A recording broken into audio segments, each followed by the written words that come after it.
Hey guys, my name is Jennifer Frank, and as well as technically being a part of this course, I'm the student director of the Varsity Esports program on campus.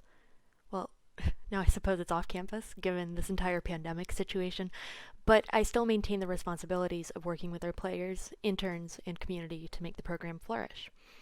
I was actually reached out to today to talk about Overwatch, the team-based first-person shooter game, and give some information on it, how it stands out, and what makes this game so readily successful as one of the most popular esports of its time.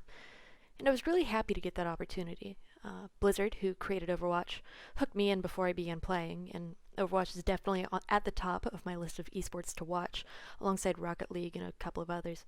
I've also given lectures on the game's lore development at our esports camp, so it's definitely the one I know the most about. Let's just start with a simple summary of the game. Overwatch is a team-based first-person shooter, which means teams of 6 compete against each other to accomplish a goal, be it moving a car from one place to another, holding a certain point on the map, or capturing one point and moving on to the next. Characters come together from the 3 roles, which are tank, DPS, and healer, to accomplish these tasks and to keep the other team from doing so. Each character has primary fire, secondary fire, and a couple of useful abilities, and as they do damage or they heal, they build up an ultimate ability, generally a powerful and game-changing ability that they can use to get the winning edge over the other team. With approximately 30 heroes so far, there are quite a few viable team compositions that are used to counter, quote-unquote, certain characters or certain team comps. Generally speaking, the team that wins will have a higher skill set and a better level of communication than the other team, those two factors taking priority over pretty much everything else. Target. Watch out, Rhino! Watch out, Rhino! Rico Pain. Rico going house, Rico went house. Ring point. Mora is holding. Diva! I'm hiding here, I'm hiding They have Diva! I have it, Mora! Nice! Win this! Sorry, Reinhold, maybe. Yeah. Oh, careful. Yeah, right, they have Reinhold and maybe Sariel. Win this fight! Kill someone! We have a ring point! Yeah, win this fight on point! Kill him, beating! Yeah, I'm here. Target! Ryan coming. Oh, very nice job, guys. Better fucking say that. Overwatch came out in May of 2016 and was kind of immediately asking to be an esport, with their competitive gameplay setting high-level players apart from the rest.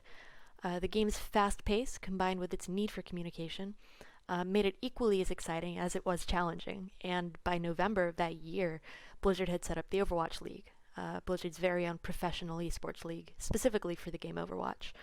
With 12 teams in its first year and 20 in its second, Overwatch League appears to be starting off on the right foot and is looking to increase the number of teams and players dramatically.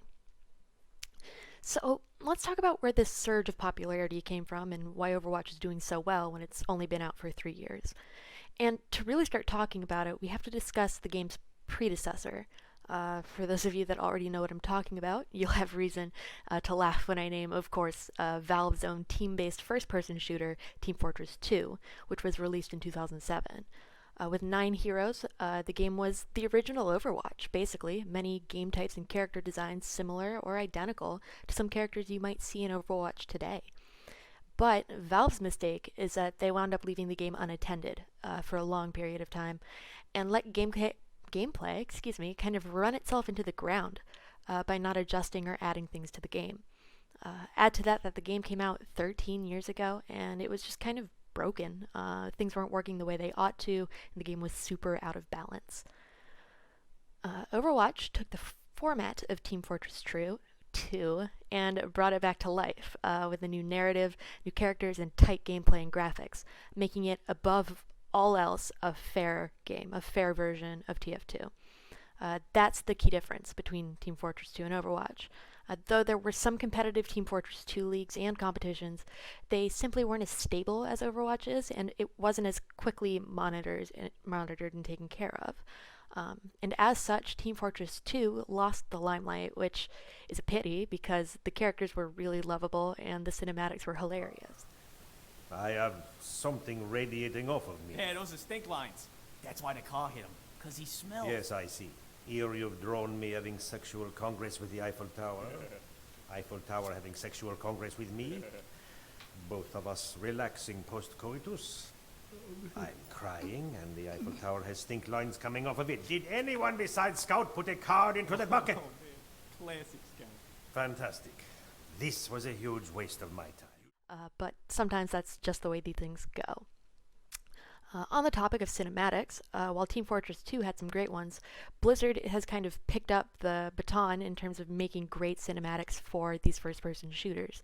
And while there's tons of companies that are doing this well, people who are making Dead by Daylight, Riot is also doing this very well, using the advertisement portion of game cinematics to reach out to a new audience. Overwatch is really hammering into the lore and franchise development of their game, and it's making an impact, for sure. Blizzard's devotion to the story behind their characters is what's drawing a lot of players in, including myself. I didn't play for a full year, and then they started, and I was like, oh, okay, some lore.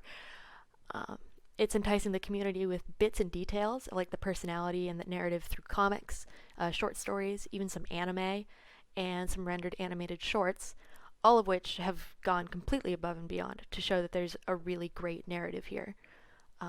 The narrative, in as short as I can put it, is that approximately 55 years into the future, a group called Overwatch, which was previously disbanded due to questionable activity in some of their branches, comes together to fight for the same cause, to be the good guys again. And these animated shorts give people reason to celebrate and to root for their favorite characters, and even to feel included. Tracer, who is the front face of Overwatch, is not only female, but lesbian, which was announced in a short story, acknowledging that part of Overwatch's community and accepting them for it, the LGBTQ+, as well as the female part of the community. All characters are complex, beautifully rendered, and respectful. They treat the women and the men very well.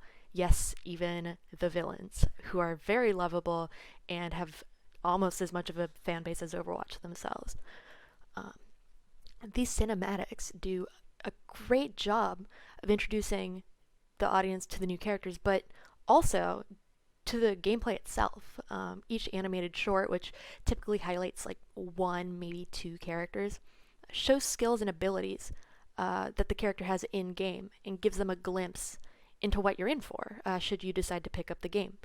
And there are so many different types of gameplay that no matter your favorite style, there's characters for you. There are snipers.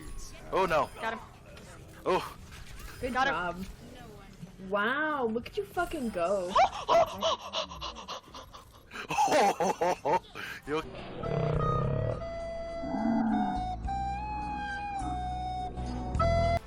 Area of effect characters.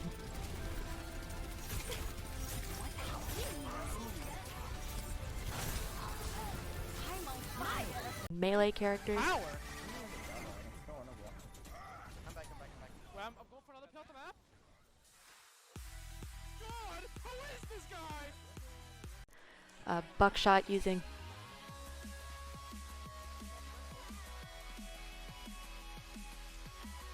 bomb lobbers, so many. There's just every single type of thing you can imagine is in there. Absolutely outplay that Mercy. It makes the game more approachable to everyone, having these different modes of playing and these varying levels of difficulty.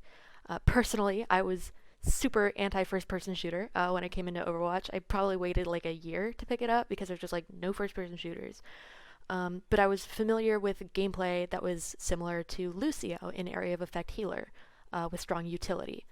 And when I picked him up, I was just completely hooked. It was just a gameplay I was super comfortable with. There's really something in the game for almost every type of player, which makes it feel worth picking up and enjoying. So I guess with that, we come to the end of some of the history of Overwatch and the reasons that it sticks out from the other games in the esports in the current industry.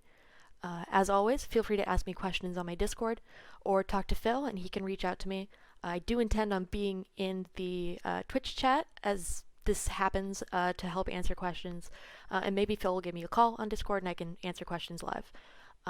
But I encourage you to give the game a try, and Tracer puts it best herself. The world could always use more heroes.